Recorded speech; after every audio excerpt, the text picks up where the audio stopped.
नमस्कार मंडळी, मी वरद विजय चव्हाण तुम्हा सगळ्यांचं स्वागत करत आहे. मंडळी, आत्ताच शशांक केतकर यांचा फेसबुकवरचा एक व्हिडिओ बघितला, ज्याच्यात त्यांनी एका निर्मात्याबद्दल, एका दिग्दर्शकाबद्दल, ज्यांचं नाव आहे मंदार देवस्थळी सर, यांनी कसे त्यांचे पैसे बुडवलेत. फक्त त्यांचेच नाही तर त्या मालिकामध्ये काम करणाऱ्या इतर कलाकारांचे सुद्धा कसे पैसे बुडवलेत हे याआधी सुद्धा ते बोललेले आहेत. हे प्रकरण आत्ताचं नाही आहे, 4-5 वर्ष जुनं प्रकरण आहे तसं बघायला गेलं तर. पण यावेळेला त्यांनी एक निश्चय केला की यावेळेला मी बाकीच्यांसाठी आवाज नाही उठवणार, मी स्वतःच बोलीन. तो एक खूप त्यांचा योग्य निर्णय मला वाटला. आणि त्याचबरोबर शशांक केतकर हे एक असे अभिनेते आहेत मराठीमधले जे फक्त कोणी माझे पैसे बुडवले याच्याच पुरतं ते काही व्हिडिओ बनवत नाहीत. ओव्हरऑल समाजात काही काही गोष्टी त्यांना आवडत नाहीत त्याच्याबद्दल सुद्धा जे आपण बाकीच्या लोकांमध्ये, बाकीच्या कलाकारांकडनं जे आपल्याला अपेक्षित असतं खरं तर की त्यांनी आवाज उठवला पाहिजे, तो आवाज नेहमीच शशांक केतकर उठवतात. आता त्याच्यावर सुद्धा काय त्यांना ट्रोल केलं जातं की याला सगळ्याच गोष्टींमध्ये त्रास आहे, याला अमकच वाटतंय, तमुकच वाटतं, मग देश सोडूनच जा, काय काय एक्सेट्रा एक्सेट्रा. बट ॲटलिस्ट तो माणूस एफर्ट्स घेतोय. तो एक कचऱ्याचा विषय असेल, कुठे रॉंग पार्किंगचा विषय असेल, हा त्रास काय फक्त त्यालाच होतोय असं नाही, आपल्या सगळ्यांना होतो. पण आपण सगळेजण या गोष्टीकडे दुर्लक्ष करतो आणि त्याचाच फायदा प्रशासन किंवा सरकार घेत असतं. बट शशांकचं तसं नाही आहे. सो त्या बाबतीत सुद्धा जे खरं तर मराठीमधल्या अनेक दिग्गज कलाकारांनी बोलायला हवं, ते तर कधी बोलत नाहीत. पण तुम्ही प्रत्येक अशा विषयांवर स्वतःचं मत आवर्जून मांडता, यासाठी माझ्याकडनं तरी तुमचं मी खरंच खूप कौतुक करू इच्छितो. आता येऊया त्या मंदार देवस्थळी यांच्या मुद्द्यावर. खरं तर मला सुद्धा खूप आधी फार छोट्याशा छोटीशी भूमिका होती, तर मंदार सरांच्या डिरेक्शन अंडर मला काम करण्याचा योग आला होता आणि कुठेतरी ते राहून गेलं की त्यांच्यावर एक मोठं काम मला करायचं होतं. बट नंतर जे त्यांचं एक एक गोष्टी कानावर पडू लागल्या त्याच्यामुळे असं जरा वाटू लागलं होतं की बाबा नाही मिळत आहे, पण ॲटलिस्ट ठीक आहे, आपण वाचतोय. कारण काम मिळवून जेव्हा आपण एवढं स्वतःच्या परिवारापेक्षा आपण जेव्हा मालिकाच्या सेटवर असतो, जवळजवळ 12, 14, 16 तास कधी कधी आपण सलग काम करतो, 3-4 तासाचीच झोप करून मेंटली एक्झॉस्ट होऊन सुद्धा आपली जबाबदारी असते की आपण तिकडे वेळेत गेलं पाहिजे, आपल्यामुळे बाकीच्यांना त्रास होता कामा नये. एवढं सगळं करून जेव्हा आपले पैसे बुडवले जातात तेव्हा मग नक्कीच ते कुठेतरी खूप निगेटिव्ह फिलिंग त्या माणसाबद्दल आपल्याला येते. जसं मी म्हटलं तसं की माझी इच्छा होती त्यांच्याबरोबर काम करण्याची, बट जर काम करून माझ्याबरोबर मी सुद्धा हे फेस केलं असतं तर त्या माणसाची जी इमेज आहे माझ्या मनात ती कुठेतरी नो डाऊट खूप पुसल्या गेली असती.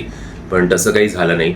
आणि शशांकचे 2-3 मुद्दे मला खूप आवडले. एक तर म्हणजे मी तुम्हाला बोललो जसं की यावेळेला मी स्वतःसाठीच बोलणार आहे, बाकीच्यांनी त्यांचं बोलून घ्यावं, कारण मग लोक मला बोलतात की तू कशाला दुनियादारी करायला जातोयस, स्वतःपुरताच व्हिडिओ बनव.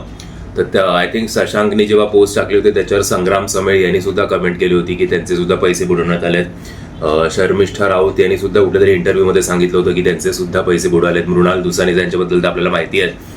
सो असे अनेक कलाकार आहेत. बट हे कलाकार ते आहेत ज्यांना एक स्टारडम मिळालेला आहे TV मालिकांमध्ये. त्या माध्यमात ते स्वतःला व्यवस्थित त्यांनी एस्टॅब्लिश केलेलं आहे. आणि at the same time Mandar सरांचा जो डाऊनफॉल सुरू झालाय, त्यांचं चॅनलमध्ये असलेलं वर्चस्व जे कमी झालंय, त्याच्यामुळे हे लोक ॲटलिस्ट बोलू तरी शकतात. आता इमॅजिन करा की हेच एक कॅरेक्टर करणारा माणूस किंवा अगदीच ज्युनियर आर्टिस्ट असेल किंवा टेक्निशियन असेल, हे लोक स्वतःचा आवाज कुठे उठवणार. किंवा आज जर सिनारिओ वेगळा असता की मंदार सरांनी यांचे पैसे बुडवून, त्यांचा पीक चालूच आहे, अजून त्यांचं काम व्यवस्थित सुरू आहे, पण या सगळ्या कलाकारांचा कुठेतरी डाऊनफॉल सुरू झाला असता, कामं मिळत नसती, तर आय थिंक तरी सुद्धा मला असं वाटतंय की शशांकनी तरी व्हिडिओ बनवला असता. पण बाकी तेवढे ओपन अप झाले असते का की इतक्या मोठ्या डिरेक्टरशी आणि चॅनलशी पंगा कोण घेणार, म्हणून आता जाऊ दे, आपल्या नशिबात नव्हता हा पैसा म्हणून त्याच्यावर पाणी सोडलं असतं. ही ॲक्च्युली खरं तर खूप ट्रिकी सिच्युएशन आहे, याचं असं कोणी फ्रँक उत्तर देऊ शकत नाही. आणि दुसरं म्हणजे शशांकनी जो मुद्दा मांडला, जे मंदार सरांचे सपोर्टर्स आहेत त्यांनी फक्त कमेंटवर सपोर्ट करू नये की खूप चांगला निर्माता आहे, खूप चांगला दिग्दर्शक आहे, आपण त्याला सपोर्ट करायला हवं, या इंडस्ट्रीचा पार्टच आहे पैसे बुडवणं. याच्यात हे प्राऊडली का सांगतात मला कळत नाही. जेव्हा आपण एक व्यवसाय म्हणून इकडे उतरतो कदाचित त्यांचे पैसे मिळत असतील त्याच्यामुळे ते इतरांना सल्ले देत असतील की ज्यांचे नाही मिळालेत त्यांना. पण असो, तो यांचं असं म्हणणं होतं. त्याच्यावर शशांक बोलला की मग एक काम करा ना, फक्त तुम्ही मॉरल सपोर्ट किंवा सोशल मीडियावर इतरांना दिसेल असा सपोर्ट करू नका. तुम्ही तुमच्याकडचे थोडे थोडे पैसे त्याच्या अकाउंटमध्ये ट्रान्सफर करा, जेणेकरून त्याच्याकडे चांगली अमाऊंट जमा होऊन तो आमचे पैसे परत करेल. सो हे मी मराठी सिनेमाच्या बाबतीत सुद्धा म्हणतो की माझ्या रिव्ह्यूजवर किंवा इतर जे मोठे चॅनल्स आहेत त्यांच्या रिव्ह्यू व्हिडिओच्या खाली कमेंट्स असतात की मराठी सिनेमाला सपोर्ट करायलाच हवं, पण त्यातला 1% काय, 1% किंवा अर्धा टक्का सुद्धा जात नाही थिएटरमध्ये सिनेमा बघायला.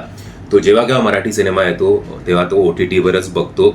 सो या सपोर्टला काही अर्थ नाही आहे. तुम्ही फक्त सोशल मीडियावर टाईप करायला बसू नका. जर खरंच तुम्ही त्यांना मित्र मानत असाल तर त्यांची आर्थिक मदत सुद्धा करायला काहीच हरकत नाही आहे.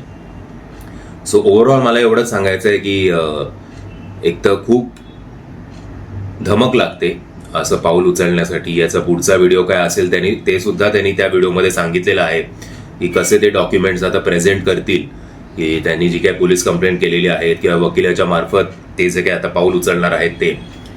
सो तेवढी वेळ येऊ नये. होपफुली मंदार सर लवकरच काहीतरी याच्यावर मार्ग काढतील आणि या सगळ्यातनं फक्त मंदार सर किंवा शशांक नाही तर सगळेच जण जे या सर्कलमध्ये अडकलेले आहेत, जे कधी न संपणार आहे, तर ते सगळे या सर्कलमधनं बाहेर पडू आणि आशा करूया की अशी वेळ कोणावर येऊ नये. खरं काही लोकांचे तर घरी खायचे प्यायचे सुद्धा वांदे असतात, रेंटवर इकडे बिचारे राहत असतात. तो अशा वेळेला जेव्हा ते स्वतःच्या आयुष्यातले 5 महिने 6 महिने 1 वर्ष एका प्रोडक्शन हाऊसला देतात आणि बरेच वेळा तो स्वतःच्याच खिशातनं बर्नआउट होत असतो, बट जेव्हा त्याचे रिटर्न्स मिळत नाहीत तेव्हा मात्र घरच्यांकडे पण पैसे मागायला लाज वाटते. घरच्यांच्या शिव्या खायला लागतात ते वेगळं, की आम्ही सांगतच होतो की या क्षेत्रात येऊ नकोस, हे इतकं घाणेरडं क्षेत्र आहे एक्सेट्रा एक्सेट्रा.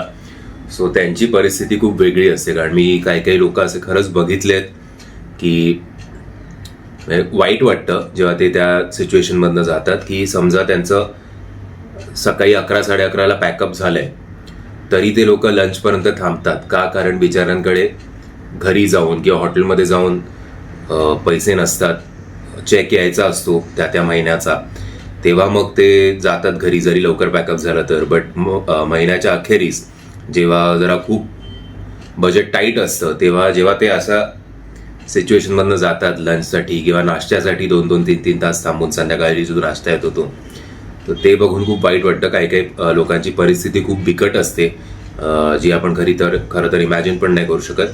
त्यामुळे का होईना या सगळ्यांचे पैसे आय थिंक सगळ्यात निर्मात्यांनी हे करायला, पैसे नीट पेमेंट करायला याच्यात काहीच हरकत नाही आहे.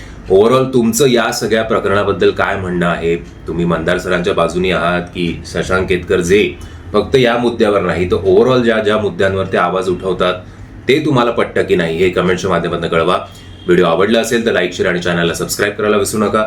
जय हिंद, जय महाराष्ट्र.